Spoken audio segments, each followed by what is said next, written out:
કલાક bulletin news હવે જોઈએ અગત્યના સમાચાર।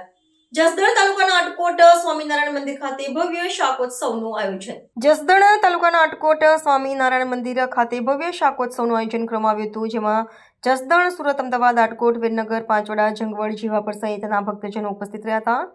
સંતદાસ સ્વામીની આગેવાની હેઠળ આ શાકોત્સવનું આયોજન કરવામાં આવ્યું હતું, જેમાં રીંગણાનું શાક, અડદિયા, બાજરાનો રોટલો તેમજ સત્સંગ સભાનું આયોજન કરવામાં આવ્યું હતું સહિત ભગવાનનો પ્રસાદ ધરાવવામાં આવ્યો હતો, જે ભગવાનને ધરાવી ભવ્ય શાકોત્સવનું આયોજન કરવામાં આવ્યું હતું, જેમાં બોડી સંખ્યામાં કરવામાં આવ્યું હતું, જેમાં બોડી સંખ્યામાં ભક્તજનો ઉપસ્થિત રહ્યા હતા અને સંતદાસ સ્વામી દ્વારા સત્સંગનો લાભ આપ્યો હતો।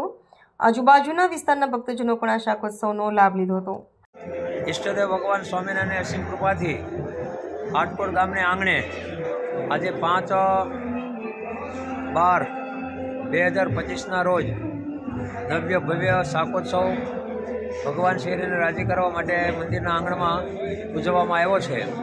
તો દેશાંતરોના પરદેશ વિદેશ આદિ ગામડાઓમાંથી બધા ભક્તોની ખૂબ ઉપસ્થિતિ રહી છે અને ખૂબ ધામધૂમથી બધા ભક્તોએ બધી પ્રસાદીની જગ્યાએ યાત્રાઓ કરી।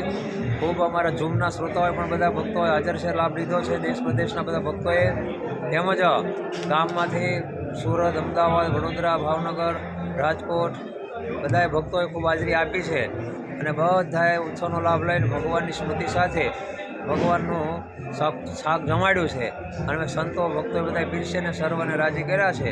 ભગવાનને રાજી કરવા માટે આવા ઉત્સવો થઈ રહ્યા છે અને તેમાં ભગવાન અને સંતો રાજી થાય, ભગવાન રાજી થાય, જીવનું કલ્યાણ થાય એવા હેતુથી આવો સુંદર મજાનો જેમ લોયામાં ભગવાને શાકોત્સવ કરીને બધાને જીવનું કલ્યાણ કર્યું, એ હેતુથી અહીંયા આગળ આ શાકોત્સવ કરીને જીવના કલ્યાણ માટે આ ઉત્સવ કર્યો છે।